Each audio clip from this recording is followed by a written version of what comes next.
بسم اللہ الرحمن الرحیم۔ شروع اللہ کے نام سے جو بڑا مہربان اور نہایت رحم کرنے والا ہے۔ السلام علیکم۔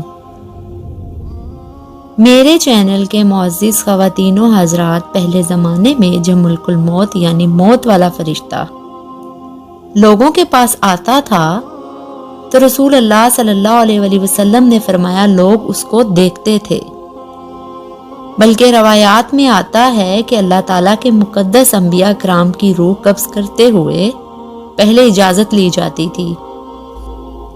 خواتین و حضرات، جب موت کا فرشتہ اسرائیل علیہ السلام انسانی شکل میں حضرت موسیٰ علیہ السلام کی جان قبض کرنے آیا اور اس نے حضرت موسیٰ علیہ السلام کی روح قبض کرنے کی بات کی تو حضرت موسیٰ علیہ السلام نے موت کے فرشتے کو ایک تماچا مارا، کیونکہ پہل حضرت موسیٰ علیہ السلام انسانی شکل میں حضرت اسرائیل علیہ السلام کو پہچانتے نہیں تھے اور انسان سمجھتے ہوئے اپنے دفاع میں اسے تھپڑ مارا۔ ملک الموت حضرت موسیٰ علیہ السلام کے تھپڑ کی تاب نہ لا سکے اور ان کی ایک آنکھ زخمی ہو گئی۔ دوستوں، یہ ضابطہ ہے کہ جب فرشتہ یا جن انسانی شکل میں ہو تو اس میں اتنی ہی جان ہوتی ہے جو ایک طاقتور انسان میں ہو سکتی ہے۔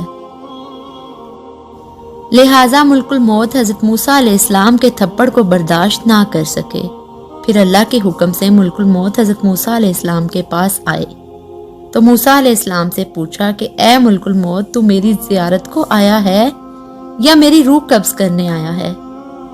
ملک الموت بولے روح قبض کرنے آیا ہوں۔ حضرت موسیٰ علیہ السلام نے فرمایا تو کس راہ سے میری روح قبض کرے گا؟ ملک الموت بولے تمہارے منہ سے۔ حضرت موسیٰ علیہ السلام نے کہا تجھ کو معلوم ہونا چاہیے کہ میں نے منہ سے خدا سے کلام کیا ہے۔ انہوں نے کہا کہ میں آنکھ سے نکال لوں گا۔ حضرت موسیٰ علیہ السلام کہنے لگے آنکھ سے میں نے خدا کا نور دیکھا ہے۔ انہوں نے کہا اچھا میں پاؤں کے راستے سے نکال لوں گا۔ حضرت موسیٰ علیہ السلام نے کہا کہ میں پیر سے چل کر کوہ نور پر گیا۔ حضرت موسیٰ علیہ السلام نے کہا کہ میں پیر سے چل کر کوہ طور پر گیا۔ پھر انہوں نے کہا میں خدا کے حکم سے تیری روح قبض کروں گا۔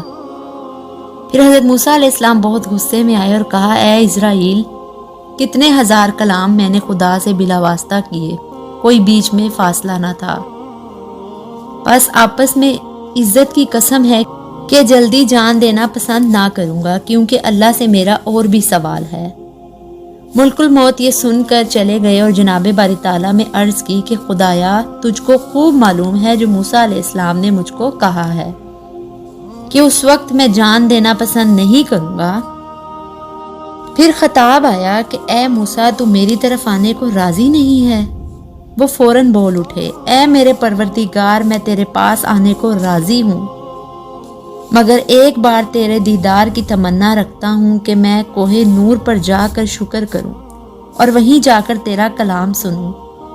ہزار جان میری فدا تیرے کلام پر۔ لہٰذا حضرت موسیٰ علیہ السلام نے کوہ طور پر جا کر عرض کی خدایا میں اپنی آل اور امت تجھ کو سونپتا ہوں، اس کو اپنی رضا رکھیو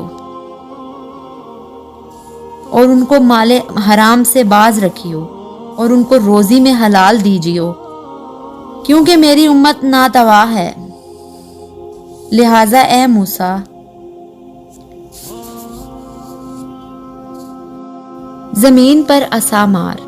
جب مارا عصا تو پھٹ کر دریا نکلا۔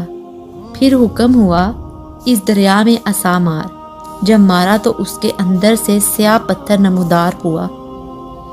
پھر حکم ہوا اس پتھر پر عصا مار۔ جب مارا تو وہ پتھر دو ٹکڑے ہو گیا، اس میں سے ایک کیڑا نکلا اور کیڑا منہ میں گھاس لے کر اللہ کا ذکر کرتے ہوئے تسبیح کر رہا تھا کہ اے پروردگار تو مجھ کو دیکھ رہا ہے اور میرا کلام سنتا ہے اور میری جگہ جانتا ہے اور مجھے روزی پتھر کے اندر پہنچاتا ہے، کسی کو محروم نہیں رکھا اور تو نے اپنے فضل و کرم سے مجھے بھوکا نہیں رکھا۔ پھر اللہ تعالیٰ نے فرمایا کہ اے موسیٰ میں پتھر کے اندر کیڑے کو روزی پہنچاتا ہوں، اس کو بھی نہیں بھوکا رہنے دیتا اور میں کسی کو نہیں بھولتا تو میں تیری امت کو کیوں کر نہیں بھولوں گا۔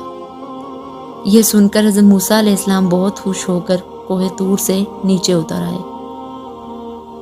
اور راہ میں کیا دیکھتے ہیں کہ 7 آدمی ایک قبر کھود رہے ہیں۔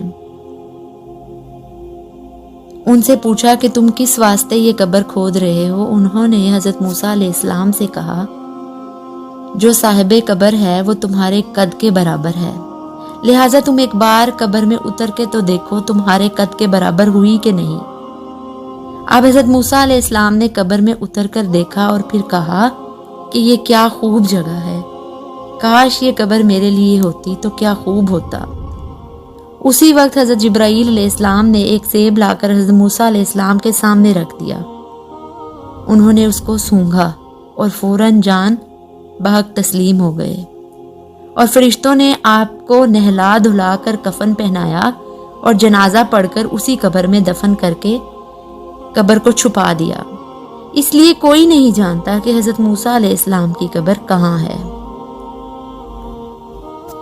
مسند احمد میں حضرت انس بن مالک سے روایت ہے کہ رسول اکرم صلی اللہ علیہ وسلم نے فرمایا کہ جس رات مجھے آسمانوں پر لے کر جایا گیا تو موسیٰ علیہ السلام کے پاس سے میرا گزر ہوا۔ آپ صلی اللہ علیہ وسلم نے فرمایا، آپ علیہ السلام وہاں سرخ ٹیلے کے پاس اپنی قبر میں کھڑے نماز ادا کر رہے تھے، بلکہ مفسرین لکھتے ہیں کہ اللہ تعالیٰ نے امت محمد صلی اللہ علیہ وسلم پر دن رات میں 50 نمازیں فرض فرمائی تھی۔ جب رسول اکرم صلی اللہ علیہ وسلم حضرت موسیٰ علیہ السلام کے پاس سے گزرے تو انہوں نے فرمایا، واپس جائیے اور اپنی امت کے لیے نمازوں میں کمی کا سوال کیجیے، کیونکہ میں بنی اسرائیل کو بہت آزما چکا ہوں۔ تو حضور اکرم صلی اللہ علیہ وسلم نے حضرت موسیٰ علیہ السلام اور اللہ تعالیٰ کے درمیان بار بار آتے جاتے رہے اور ہر مرتبہ نماز میں تفریق ہوتی رہی، حتیٰ کہ دنوں رات میں 5 نمازوں تک تفریق ہو گئی، اور اللہ تعالیٰ نے فرمایا، یہ ہیں 5 لیکن ثواب 50 کا ہی ملے گا۔ پیارے دوستوں، اللہ تعالیٰ کا واضح فرمان ہے کہ ہر روح کو موت کا مزہ چکھنا ہے اور کوئی بھی اس سے بچ نہیں سکتا۔ انسانوں کی روحیں قبض کرنے کا ذمہ اللہ تعالیٰ نے اپنے 4 مقرر فرشتوں میں سے ایک حضرت اسرائیل علیہ السلام کے ذمہ لگا رکھا ہے،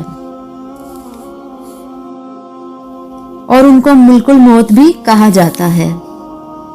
یہ مومنوں کی روحیں انتہائی خوبصورت شکل میں آ کر قبض کرتے ہیں، جبکہ کافروں کی روحیں قبض کرتے وقت انتہائی خوفناک شکل میں آتے ہیں۔ حضرت ام سلمہ رضی اللہ تعالیٰ عنہ سے روایت ہے کہ حضور پاک صلی اللہ علیہ وسلم نے فرمایا، بے شک حضرت ادریس علیہ السلام ملک الموت حضرت اسرائیل علیہ السلام کے دوست تھے۔ حضرت ادریس علیہ السلام کا ایک واقعہ جو بہت ہی دلچسپ اور ایمان افروز ہے۔ اللہ تعالیٰ نے حضرت ادریس علیہ السلام کی طرف ایک مرتبہ یہ وحی بھیجی کہ میں تمہیں ہر روز تمام بنی آدم کے اعمال کے برابر درجات دیتا ہوں۔ اس سے مراد اس زمانے کے تمام بنی آدم ہیں جو حضرت ادریس علیہ السلام نے چاہا کہ پھر تو اعمال میں اور اضافہ ہونا چاہیے اور عمر میں اضافے کی فکر ہونے لگی، کیونکہ جتنی عمر زیادہ ہوگی اتنی نیکیاں زیادہ ملیں گی۔ لہٰذا ان کے پاس جب فرشتے آئے تو انہوں نے وحی کا ذکر کرتے ہوئے کہا کہ میں چاہتا ہوں کہ ملک الموت سے بات کروں اور پوچھوں کہ کب تک میری زندگی باقی ہے۔ فرشتے نے حضرت ادریس علیہ السلام کو اپنے پروں پر بٹھایا اور انہیں لے کر آسمان کی طرف بلند ہو گئے۔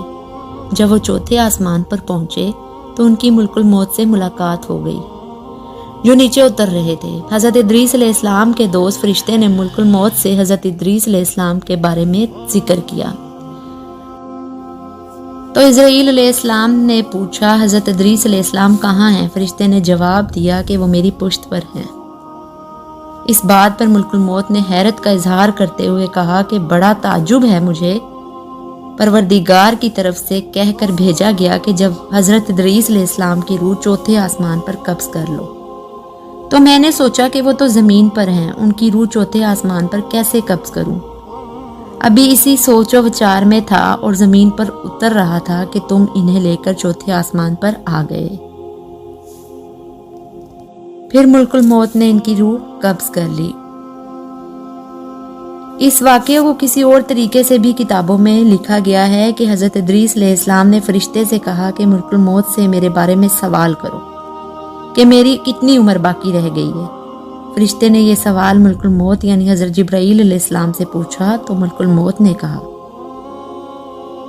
کہ جب تک میں انہیں دیکھ نہ لوں اس وقت تک میں کچھ بتا نہیں سکتا۔ پھر ملک الموت نے حضرت ادریس علیہ السلام کو دیکھ لیا تو فرشتے سے کہا کہ آپ مجھ سے ایسے شخص کے بارے میں سوال کر رہے ہیں جس کی زندگی پلک جھپکتے سے زیادہ نہیں ہے۔ پھر فرشتے نے پر کے نیچے حضرت ادریس علیہ السلام کو دیکھا تو ان کی وفات ہو چکی تھی۔ حضرت ادریس علیہ السلام کے بارے میں کتابوں میں یہ بھی لکھا ہے کہ آپ نے جنت اور دوزخ کی سیر کی تھی، اور اس کی تفصیل کچھ اس طرح ہے کہ حضرت ادریس علیہ السلام کثرت سے اللہ تعالیٰ کی حمد و ثنا اور عبادت میں مصروف رہتے تھے، اور فرشتوں میں نہایت محبت اور عقیدت اور احترام کی نظروں سے دیکھے جاتے تھے۔ فرشتے ان کے پاس آتے اور ان کی صحبت میں بیٹھا کرتے تھے، بلکہ ایک مرتبہ حضرت اسرائیل علیہ السلام بھی اللہ تعالیٰ سے اجازت لے کر آئے اور انسانی شکل میں بہت دیر تک ان کی صحبت میں حاضر رہے۔ حضرت ادریس علیہ السلام کو جب معلوم ہوا کہ یہ کوئی انسان نہیں بلکہ حضرت اسرائیل علیہ السلام ہیں اور روح قبض کرنے کی خدمت میں حاضر ہوتے ہیں، تو آپ نے ان سے فرمایا کہ میرا دل چاہتا ہے کہ تم مجھے موت کا ذائقہ چکھاؤ۔ پھر حضرت اسرائیل علیہ السلام نے اللہ تعالیٰ کی اجازت سے ان کی روح نکالی اور واپس کر دی۔ اس کے بعد حضرت ادریس علیہ السلام نے ان سے فرمایا کہ میرا دل چاہتا ہے کہ میں جنت اور دوزخ دیکھوں۔ لہٰذا حضرت اسرائیل علیہ السلام نے اللہ تعالیٰ سے اجازت لے کر انہیں دوزخ دکھائی۔ وہ دوزخ دیکھ کر جنت میں آئے اور بہت دیر تک وہاں کے مناظر دیکھتے رہے۔ آخر حضرت اسرائیل علیہ السلام نے عرض کیا کہ اب واپس تشریف لے چلیے، مگر حضرت ادریس علیہ السلام نے جواب میں کہا کہ جب تک جنت اور دوزخ کو پیدا کرنے والا مجھے یہاں سے جانے کا حکم نہیں دے گا اس وقت تک یہاں سے نہیں جاؤں گا۔ لہٰذا اللہ تعالیٰ نے ایک فرشتے کو مقرر فرمایا کہ وہ ان کے درمیان فیصلہ کر دے۔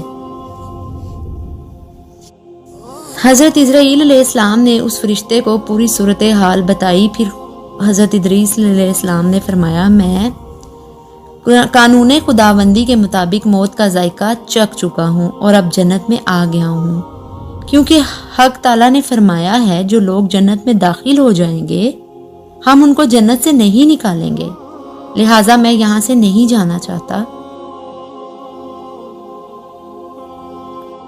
حضرت کعب اخبار کی روایت ہے کہ فرشتے نے اللہ تعالیٰ کے حکم سے فیصلہ کیا کہ اچھا آپ علیہ السلام چھٹے آسمان پر رہیے اور فرشتوں کے ساتھ عبادت کیجیے۔ لہٰذا حضرت ادریس علیہ السلام نے چھٹے آسمان پر فرشتوں کے ساتھ عبادت میں مصروف رہے۔ اسی سلسلے میں متفق حدیث یہ ہے کہ حضرت ادریس علیہ السلام چوتھے آسمان پر ہیں، کیونکہ ایک روایت میں ہے کہ جب بنی علیہ السلام کو معراج کی رات آسمانوں کی سیر کروائی گئی تو انہوں نے چوتھے آسمان پر حضرت ادریس علیہ السلام سے ملاقات فرمائی، لہٰذا اللہ نے حضرت ادریس علیہ السلام کو جنت میں ہی رہنے دیا۔ لہٰذا ہماری بھی اللہ پاک سے دعا ہے کہ اللہ کریم ہمیں بھی مرنے کے بعد جنت الفردوس میں اعلیٰ مقام عطا فرمائے اور ہم سب کو دنیا میں بھی اپنی سب نعمتوں سے نوازے اور موت کی سختیوں سے ہم سب کو محفوظ فرمائے۔ آمین ثم آمین۔